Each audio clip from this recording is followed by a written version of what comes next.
Want to hear a story? So, Lily Orchard. If you're familiar with this incredibly controversial YouTuber, then you're probably familiar with the long line of controversies. Everything from writing extremely concerning My Little Pony fanfiction that features, Child, adult, domestic, and murder. Yeah, ranging from that to some very serious real-life accusations made by Lily Orchard's own sister. Accusations that are so heinous that I can't even talk about them this early in the video, or else this entire thing is going to get taken down per YouTube's content policy. They are that bad. There are plenty of pieces on Lily Orchard's many alleged crimes already published on the platform, and I recommend you check some of those out, but that's not what we're here for. Many people have already talked about Lily Orchard being a monster. I'm going to talk about Lily Orchard being a moron. You see, Lily Orchard is a YouTuber. What does she cover? Well, she covers media analysis. And she is, like CinemaSins before her, really, really terrible at it. Lily Orchard cannot even properly interpret the most simple of children's media. From Steven Universe to She-Ra, she will gleefully misunderstand characters and basic plot lines because either she's an idiot or she has a weird one-sided vendetta with the creator. Someone calls Sugar a fascist because of what they saw in Steven Universe, then that is a rod she created for her own damn back. Oh my god, what's the left-wing version of a pick-me? Because it's Lily Orchard. Lily Orchard is terrible at the easiest job on the planet, having an opinion. And unfortunately, I've never been able to talk about it before. Yeah, I love Delition Dungeon, I adore the Owl House, and I would love to absolutely rip apart her god-awful videos on both those things, but I don't cover cartoons for a living, I cover Dungeons and Dragons. But finally, Lily Orchard has made a video that brings her within my sphere of influence. As in the video, Video Games Gone Player Sexual, she covered Baldur's Gate 3. And her opinion on Baldur's Gate 3, well, it's just... oh boy. Baldur's Gate 3 sold like crazy, but we have Steam achievements telling us that only 50% of players actually made it halfway through the game. Look, Lily's talked about Baldur's Gate 3 in the past. We'll talk about that a bit, but this most recent video, it is just... it's an embarrassing example of somebody who barely knows what they're talking about, and I have to tear it apart for the good of my soul, guys, okay? My therapist said I should do it, so, you know, you gotta listen to her. So without further ado, we're gonna be covering Lily Orchard's takes on Baldur's Gate 3, why they're awful, how she doesn't understand BG3 or video game romances, and how this sort of misinformation spreads so far so fast, even if Lily Orchard herself doesn't exactly have the biggest viewership these days. Well, without further ado, guys, what the hell happened?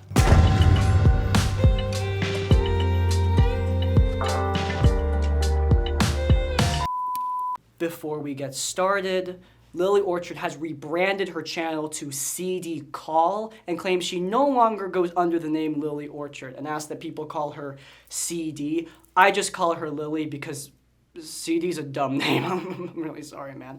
But the point is that Lily Orchard did not just rebrand her channel because her name was apparently changed in real life. She rebranded her channel because of all the controversies that she's under, especially the allegations from, need I remind you, her own sister. She says this herself. But while that is the case, I will not tolerate anyone dead-naming Lily/CD or misgendering her, okay? We're talking about a person with zero class. Let's try to show some class ourselves. Okay, Video Games Gone Player Sexual. What is Lily trying to say in this video? Well, her point is that the player sexual philosophy that some game designers have taken, it's bad.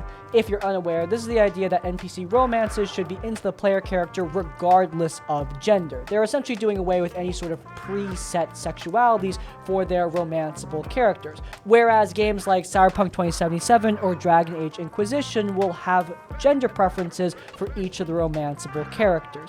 Lily clearly has a preference when it comes to video game romances. She wants characters to have a more defined sexuality, and she argues that this is a big reason why these older romances have depth and why newer romances lack depth. Because of the lack of these defined lines, characters will no longer say no to the player, and that means that these romancers are now more shallow. They only exist to make the players pee hard. They only exist to appeal to the horny masses. These characters lack any semblance of depth. The romances are too easy. They lack any sort of deeper intellectual storytelling. Video games as an art, they're dead now. Dead forevermore. And Lily Orchard is one of the few people who will speak up about this issue because the unwashed masses are just too horny. She is the lone intellectual. Where are characters like Garrus Vakarian, who apparently was only good in Mass Effect because he would only have sex with women and no other reason? But where are characters like Garrus Vakarian and Commander Shepard? These more deeper romances, they're lost to time forevermore. And Baldur's Gate 3, it is a symbol of this loss. Player sexual companions is one of those points where games as art actively comes into conflict with the notion of games as toys for play. It is inherently restricting and often leads to characters being weaker and less nuanced as a result of them all needing to be sexually appealing. Yeah, nothing new for Lily Orchard if you've seen any of her videos, but this is not something I actually entirely disagree with. I do think that some of her conclusions are valid, but the way she goes about coming to those conclusions, it's not great. But before we get to any valid things she says, I think we need to talk about all the lies that Lily Orchard / CD Call, as she's renamed her channel now, all the lies that she tells throughout her video, because guys, there's a ton of them. Hey, making fun of Lily is all well and good, but you know what's even better? Today's sponsor! Today's video is sponsored by Heartspell Horizon Academy. Look, I know I'm Arrow Ace, but come on, I can fall for an adorable romance too, and this one's caught my eye. For starters, the characters that you're romancing, I mean, they are just simply gorgeous. Their designs are incredible. Look, I don't know much about Charlie yet as of recording this ad, but her jacket is peak fashion, and that's enough for me. But hey, there are plenty of characters in this game that you can romance yourself, with a compelling gameplay element on top of that. I mean, who doesn't like a good old match-'em game? Though, don't be fooled, there's compelling roleplay in here too, which is all fully voice acted, which is the best part. And if you want to get a taste of this wonderful narrative with fun gameplay, the demo is out right now. If you guys are interested, then you can head down into the description down below or to the pinned comment where you can wishlist Heartspell and get access to the demo. As always, supporting our sponsors does support us. Thank you so much to Heartspell for sponsoring today's video, and without further ado, back to the tea. Okay, here's one of the dumb ones. During the video, she kind of nonchalantly implies that Astarion, as a vampire, should be an abuser, a sexual exploiter, somebody who is a predator. And it's weird that he's a victim of sexual violence. She treats this like it's an anachronistic thing. Because he's a vampire, seducing someone is how you get easy access to their neck, and vampires have metaphorically played double duty as sexual predator and leeching billionaire. But I repeat myself, he's also a sexual slavery victim, and as such, he's been Pavlov like crazy. This is dumb for a few reasons. For starters, vampires are fictional. They're not real. There are no laws that will prohibit you from telling new stories to vampires or using them to symbolize new things, especially with how common they are in media and for how long we've been telling stories about them. Even just Dracula, one vampire character, has many radically different interpretations over the years, ranging from his origin in classical literature all the way to his characterization in the Castlevania anime. Every single interpretation is different, but authors do their own thing with these characters and these archetypes. Vampires can be used to represent queerness, they can be used to represent grief or anger, or they can be used to represent rich predators. They can be used to represent many things. Lily acting like there's some hard rule that prevents Astarion from being a victim is ridiculous. It's just, oh my god, it's so bad. We'll talk more about her personal hatred towards Astarion later, but just know that it gets worse than this. Beyond that, she also lies about the characters and their relevance in Baldur's Gate 3. She argues that all the characters in Baldur's Gate, they're all interchangeable. Companions listed as origin companions all have effectively the same story, so that they can be slotted in and out of cutscenes at will. Oh my god, they all have the same story. If you think Gale Decarius and Lae'zel have the exact same, identical storyline, then I really don't know what to tell you. You played the wrong frickin' game. To say that these characters are also interchangeable in cutscenes is silly. She is making sort of a valid point. It's true that you can use any character in any quest. You can take whoever you want. The game does not restrict you and force you to take certain characters with you along certain quest lines. However, if you, for example, don't take Shadowheart down to the Shadowfell with you to meet the Night Song and meet Shadowheart's destiny, she will leave the frickin' party. Astarion will be pissed at you if you fight Cazador, his vampiric master, without him. Lae'zel will demand that she go to the Githyanki stronghold with you because a big part of her story takes place in that stronghold. Gale cannot talk to Mystra if Gale is not in the party. Saying that the character's presence is completely irrelevant is just a downright lie. You do need to have certain characters for certain cutscenes, and while not every character is required for their quest line, if you don't take characters on their quest line, I feel like you're definitely missing out on some really fun content throughout the game. Baldur's Gate 3 offers you the choice of not caring about the story, of taking whoever you want for the tactical benefits of their build. But if you do care about the story, there are definitely characters you want to have in your party at certain times. Lily would definitely not know this, considering she definitely does not care about the story of Baldur's Gate 3. I mean, just look at the way she talks about it. The characters all have the same storyline. Oh my god, that is delusional. Beyond that lie, she also is very misleading about the consequences of your choices in Baldur's Gate 3.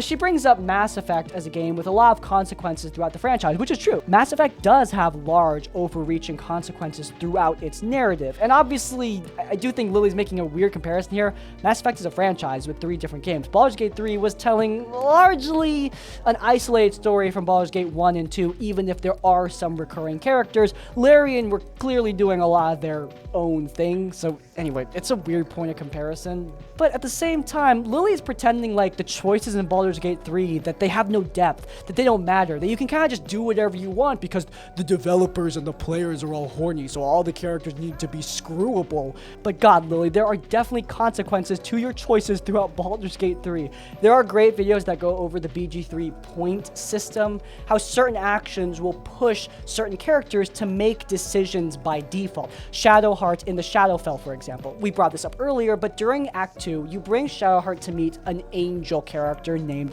the Night Song, and her choice in that moment, it depends on what you've done with her throughout the game. She accumulates certain points that push her into making either the right choice of sparing Dame Aelin the Night Song, or making the wrong choice of stabbing her in the gut.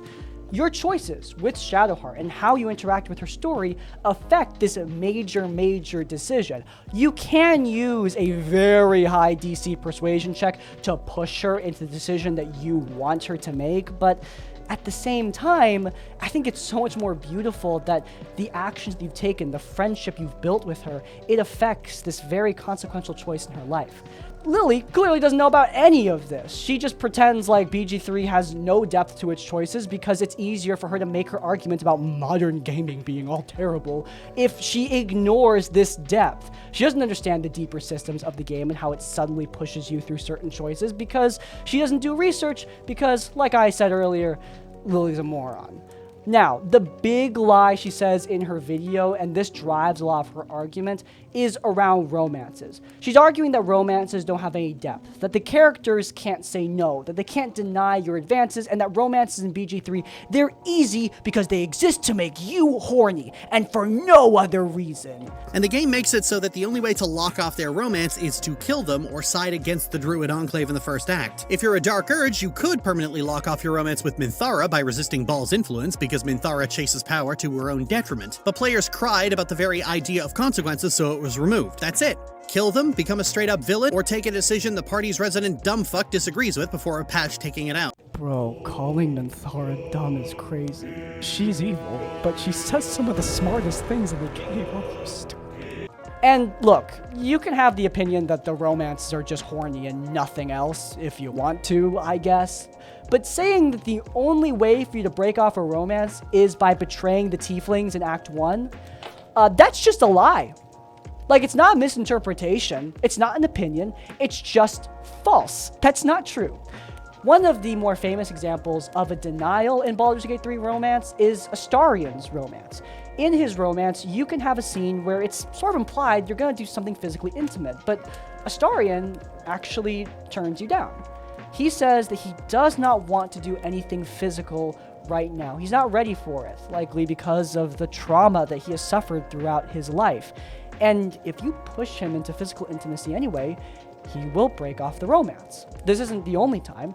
During his final moments in Cazador's dungeon in Act 3, if you push him into going through with the evil ritual and then deny him the ritual's power, he will leave the party. Hell, if you let him get so far as to rise and sacrifice his brethren, he will not just leave the party, you will have to kill him, which is, yeah, it's an intense scene that I accidentally stumbled on while I was just experimenting with the dialogue in that moment, and I was impressed by the ballsiness of having you fight a party member like that and kill him off.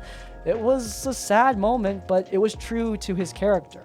And Astarion's not the only one. Will also break up with your character if you cheat on him with Mizora, his abusive patron. Characters also have preferences when it comes to polyamory, rejecting your advances of polyamorous relationship if that's not something that they are into. Characters can also break up with you depending on approval, the most dramatic example being in the Temple of Baal. If you're playing as the Dark Urge, then characters, both romanced and not romanced, they will turn on your character if their approval is not high enough, and you will be forced to kill them off as you turn to your father, Baal.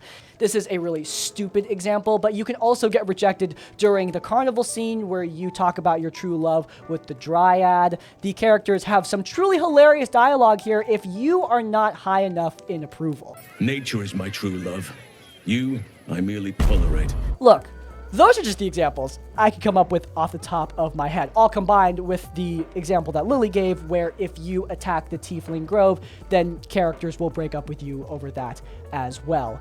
Look, at the core of it, I do think Lily is sort of right. Like, Baldur's Gate 3 romances are pretty easy to maintain overall as long as you have common sense, but her good example is Mass Effect, and I love Mass Effect, don't get me wrong, but like, the romances in Mass Effect are not like a puzzle that I needed to look up a guide for. Like, I mean, I don't know, I made Paragon choices and I did the quest lines with the characters.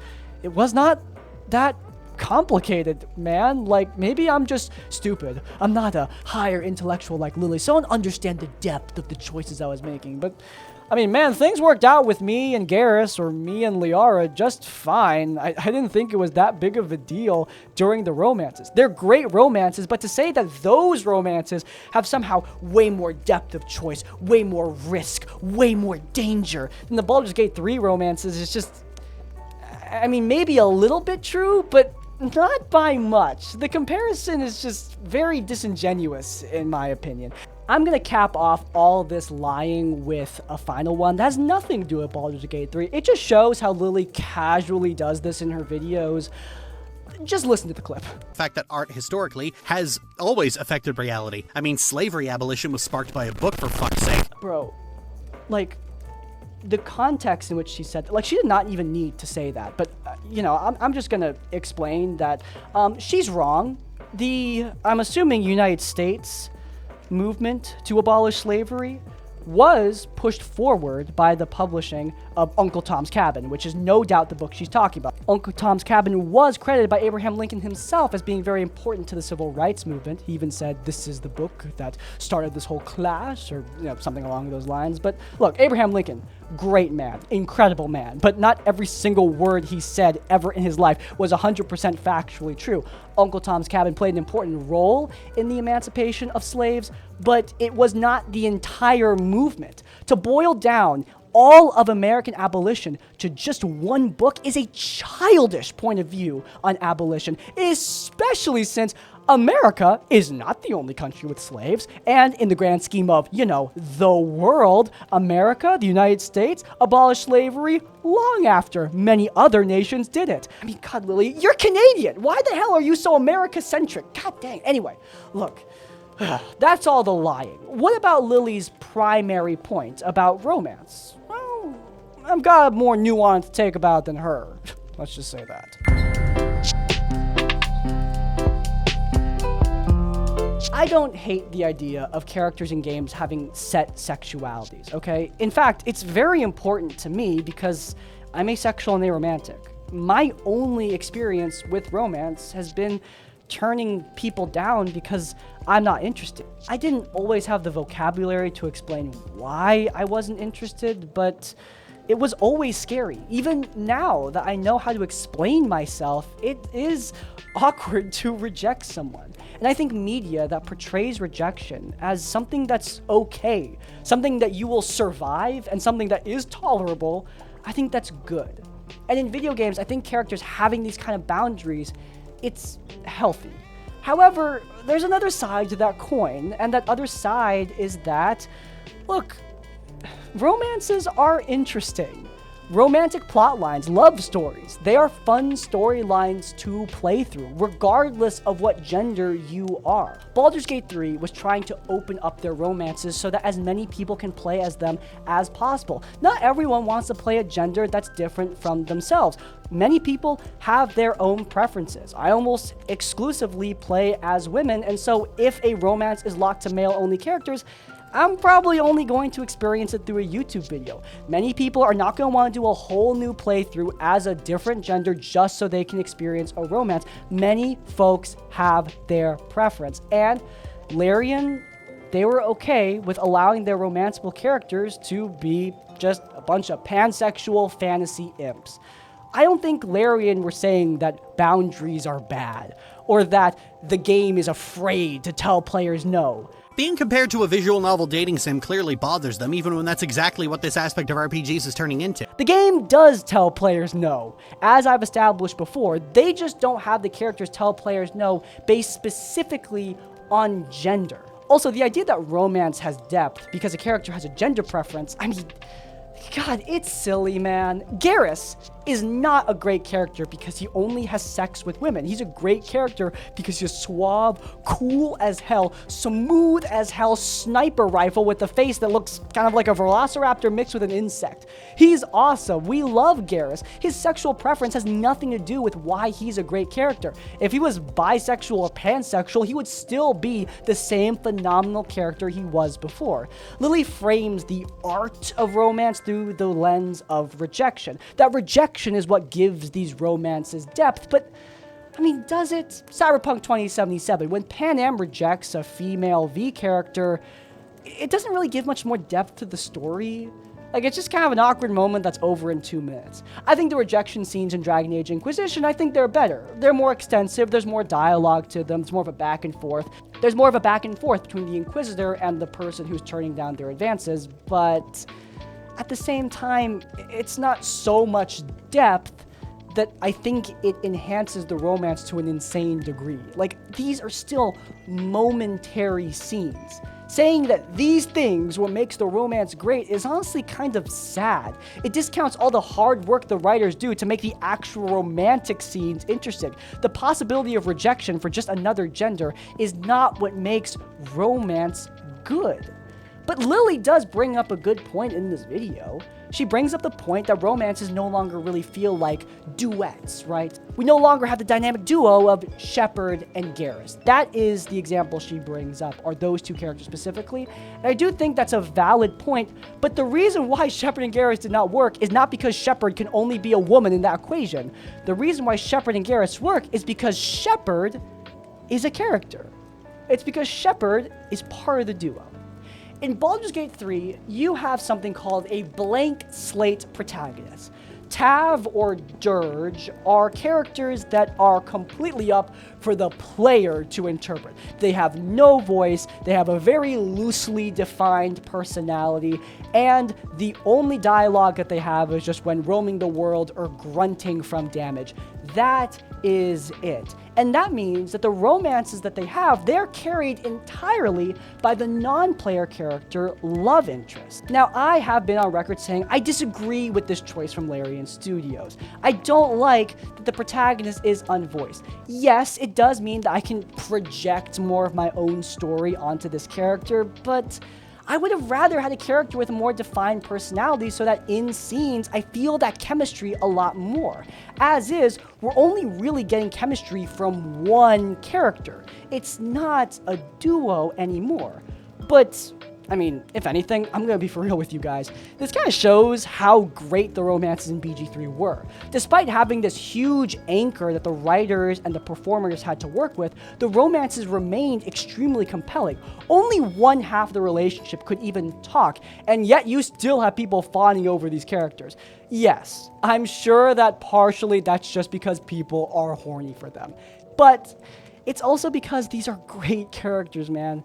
People love Shadowheart, Astarion, Gale, Karlach. These are characters that compel people, that people adore. They're excellently performed and excellently written, all oozing charisma, even if they're not really getting much back from the player character partner. I do prefer games with a voiced character, you know, like Cyberpunk, like Dragon Age. But I understand why the Larian devs made their decision. Going back to Lily Orchard, we see how she can make a valid point. The point that video game duets are lost in these romantic storylines is valid. I do think the rise of blank slate protagonists, unvoiced characters, I think it will cause more romances to be a bit more awkward because only one person is talking the whole time. But at the same time, Lily manages to completely misdiagnose the issue. If Shadowheart can only have sex with women, we would still have a problem. Like, we'd still have a character that doesn't talk, that doesn't have any chemistry with her because she's the only one with a speaking role in this relationship. The issue, the real issue, would still remain. Once more, Lily Orchard sees a valid problem and completely misdiagnoses it because she's a fundamentally untalented and deeply stupid person who has no idea what the hell she's talking about. But stupidity is not the only issue. It's also her really idiotic form of spite. Lily Orchard, CD Call, whatever the hell she wants to call herself these days. She's always done this, but she has biases, right? Biases that show in the way she critiques media. Queer women, for example. She despises queer women in the creative space. Anyone who achieves any form of success, from ContraPoints to Rebecca Sugar, who's behind Steven Universe, to Dana Terrace, who's behind the Owl House. She will levy attacks against these people for no seeming reason. A high amount of vitriol just because they made a show that she doesn't like. And you kind of see that coming out in Baldur's Gate 3. She has a weird hate boner for Shadowheart. I get the feeling that someone at Larian really had a boner for Shadowheart because you have to turn her away several times and then kill her just so she'll leave you alone. And even then the game shoves her little D20 into your hands anyway. But it's definitely possible she hates Shadowheart because Shadowheart is popular and Lily Orchard is a weird pick-me girl who just hates the popular thing. But Shadowheart is also famously voiced by a popular and acclaimed actress, a queer actress named Jennifer English. It does fit into Lily's pattern, a pattern that is observed over and over and over again, her utter hatred of successful queer women. She also hates characters who have been through any sort of abuse. Hilarious, considering the allegations against her. From Hunter in the Owl House to Astarion in Baldur's Gate 3. Again, she has a real hate boner for Astarion. She despises the storyline of his sexual exploitation. Why? Well, I mean, it's up to interpretation, though she hates it when people who are abused are imperfect, unless they act like perfect little submissive angels that just cry in the corner and beg for help. She doesn't like them. Astarion, Hunter, these are people who have trauma, and people with trauma don't always act in the best of ways. Trauma makes you lash out. Trauma is not clean. Lily doesn't see that. Whether or not it's because of real life stuff doesn't matter. This is a point of view I've seen very often. People want trauma to be demure. That's not realistic, man. It just isn't. She misunderstood it with Hunter in the Owl House, she misunderstood it with Lapis in Steven Universe, and she misunderstood it with Astarion in Baldur's Gate 3. I mean, seriously, if she couldn't get these freaking kid shows, I don't know what hope I had for Baldur's Gate. But, I mean, she's a person who used to go by Ball Spawn online. She literally based her entire persona around Baldur's Gate. You'd think she'd at least put a little bit more effort into understanding what the hell she's talking about. Lily has all these biases, but I think the worst bias she has is that she doesn't really understand love either. I mean, seriously, this is her idea of a loving relationship with her wife. Crapping on the stuff that she likes and yelling at her. I mean, like, yeah, that's the thing. If it's not in the text, it probably isn't true, because this is not a smart show about smart things. Yeah. Much later. What? It's stuck and burned to the bottom of the pan. I asked you to stir this. I did stir it. It wasn't sticking when I stirred it. I could have been like, okay, I'll just finish that sauce and then we'll have dinner. And then that went on for fucking ever. And now dinner's all partially ruined. My relationship with Shadowheart is more real than what she has. Good lord. But in any case, that's the sad state of Lily Orchard and her opinion on Baldur's Gate 3. I hope you guys enjoyed it. If you did, and you watched this whole darn thing, then head down in the comments and leave the comment Stockholm to remind Lily of her crimes against literature. Oh, and if you enjoyed this episode, then you're probably going to enjoy this video where we cover a woman who sued Critical Role over her OC. And it's linked up in the cards. But before you go, please do leave a like on this one and subscribe to Crispy's Tavern so you don't miss any of our content when it comes out. And finally, if you want to support the channel directly, then you can head down to our Patreon, where you will find exclusive homebrew content, and exclusive Discord, and exclusive vlogs. In essence, like, comment, subscribe, support. I will see you all next time. Farewell.